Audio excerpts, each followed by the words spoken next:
देखिए, भारत और इजरायल के साथ जो एफटीए पर बात बनी है, इसका जो दूरगामी सकारात्मक जो प्रभाव है, जो असर है, वो कैसा देखने को मिलेगा, देखिए इस रिपोर्ट में।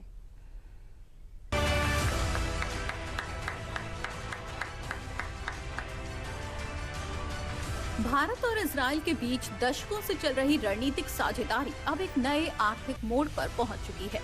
तेल अवीव में शुक्रवार को एक ऐसा ऐतिहासिक क्षण देखा गया जिसने दोनों राष्ट्रों के व्यापारिक भविष्य को नई दिशा देने की नींव रखी। दरअसल इजरायल के तेल अवीव में भारत के केंद्रीय मंत्री पीयूष गोयल और इजरायल के अर्थव्यवस्था एवं उद्योग मंत्री नीर बरकत के बीच ये TOR यानी टर्म्स ऑफ रेफरेंस के कागज पर साइन किया गया। ये साइन सिर्फ एक कागज पर नहीं था, बल्कि ये साइन था आने वाले अरबों डॉलर के व्यापार, टेक्नोलॉजी एक्सचेंज और भू राजनीतिक मजबूती के ब्लूप्रिंट का, जो ये बताता है कि आने वाले समय में दुनिया की बदलती ताकतों के बीच भारत इजरायल की साझेदारी अब एक्टिव मोड में प्रवेश कर चुकी है, जिसे देखकर दुनिया भी समझ गई है कि भारत और इजरायल अब नए गेम में नई चाल के साथ उतर चुके हैं। भारत और इजरायल के बीच मुक्त व्यापार समझौता यानी FTA पर वार्ता शुरू हुई। केंद्रीय मंत्री पीयूष गोयल और इजरायल के आर्थिक व्यापार मंत्री नीर बरकत ने समझौते के लिए TOR पर हस्ताक्षर किए। ये समझौता दोनों देशों के बीच व्यापक आर्थिक सहयोग का नया अध्याय साबित होगा। तेल अवीव में पीयूष गोयल ने इजरायल के उद्योग मंत्री नीर बरकत के साथ द्विपक्षीय बैठक भी की। इसके अलावा इजरायल के साथ व्यापार, मेट्रो परियोजनाओं और कृषि तकनीक में सहयोग पर भी चर्चा हुई।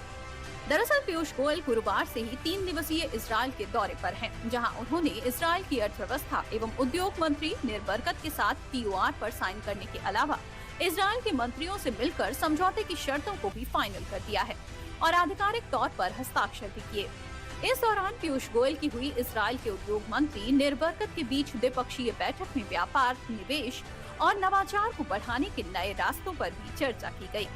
ये समझौता दोनों देशों की अर्थव्यवस्थाओं को एक नई रफ्तार देने का काम करेगा। अब एक नजर TOR में क्या खास है, उस पर भी डालते हैं। TOR में द्विपक्षीय व्यापार समझौते की बातचीत की दिशा और दायरा तय करते हैं।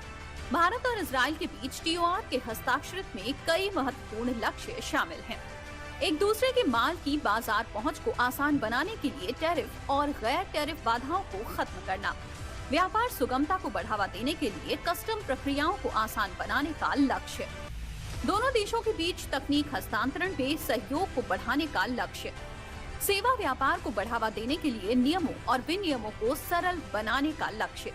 भारत के केंद्रीय मंत्री पीयूष गोयल ने अपने इजरायल दौरे के दौरान तेल अवीव में FTA की बातचीत औपचारिक रूप से शुरू तो कर दी है, जिसके लिए उन्होंने TOR पर हस्ताक्षर किए हैं। जिसके बाद पीयूष गोयल ने बताया कि इस महत्वपूर्ण कदम से दोनों देशों के बीच आर्थिक सहयोग और व्यापारिक संबंध में नई ऊंचाइयां मिलेंगी। A very momentous occasion when we signed the terms of reference with Israel for a balanced, equitable and fair agreement between Israel and India to develop our mutual economies for prosperity and the future. One of the elements is going to be technology and innovation in our comprehensive partnership with Israel. दरअसल भारत और Israel के बीच मुक्त व्यापार समझौते को लेकर बातचीत साल 2010 में ही शुरू हो गई थी, जिसके बाद अब तक कुल 8 राउंड की गहन बातचीत हुई है। इस बीच तो कई बार चर्चाएं धीमी भी पड़ी थी, फिर भी अक्टूबर 2021 से प्रक्रिया फिर तेज हुई और 2025 में इसका रिजल्ट आपके सामने है।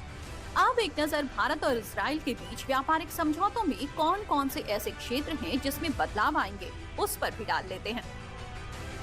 भारत एशिया में इजरायल का दूसरा सबसे बड़ा व्यापारिक साझेदार है। अभी तक दोनों देशों का अधिकांश व्यापार हीरे, पेट्रोलियम उत्पादों और रसायनों तक सीमित था। इससे हाईटेक, इलेक्ट्रॉनिक्स, रक्षा तकनीक, संचार में बदलाव आएंगे और मेडिकल उपकरणों जैसे क्षेत्रों में तेजी से बदलाव आएंगे। इससे भारतीय किसानों, टेक्सटाइल उद्योग और MSMEs तक को सीधा फायदा पहुंचेगा। FTA लागू होने के बाद इन भारतीय उत्पादों को इजरायली बाजार में और अधिक प्रतिस्पर्धी मौके मिलेंगे। आपको बता दें कि FTA के जरिए ही मुक्त व्यापार समझौते में 2 या 2 से अधिक देशों के बीच वस्तुओं और सेवाओं के व्यापार को आसान बनाया जाता है। इस समझौते में देश एक दूसरे के लिए आयात और निर्यात से जुड़े व्यापार बाधाओं जैसे टैरिफ कोटा और अन्य प्रतिबंधों को कम या समाप्त करने के लिए सहमत होते हैं, जिससे सीमाओं के पार व्यापार अधिक सुगम और सस्ता हो जाता है। अब आप ये भी तफसील से समझिए कि FTA के मुख्य उद्देश्य और इससे देशों को क्या फायदा मिलता है। FTA का मुख्य उद्देश्य टैरिफ और अन्य गैर टैरिफ बाधाओं को हटाना है, ताकि व्यापार की लागत कम हो। यह हस्ताक्षर करने वाले देशों के लिए एक दूसरे के बाजारों तक पहुंच को आसान बनाता है, जिससे कंपनियों को नए बाजारों में विस्तार करने में मदद मिलती है। ये समझौते देश के बीच व्यापारिक और वाणिज्यिक संबंधों को मजबूत करते हैं, जिससे आर्थिक विकास को बढ़ावा मिलता है। FTA अक्सर बौद्धिक संपदा अधिकारों की सुरक्षा और सीमा पार निवेश को आसान बनाने जैसे प्रावधान भी शामिल करते हैं। ये आर्थिक अलगाववाद या संरक्षणवाद के विपरीत है, जहां देश अपने घरेलू उद्योगों की रक्षा के लिए आयात पर उच्च टैरिफ लगाते हैं।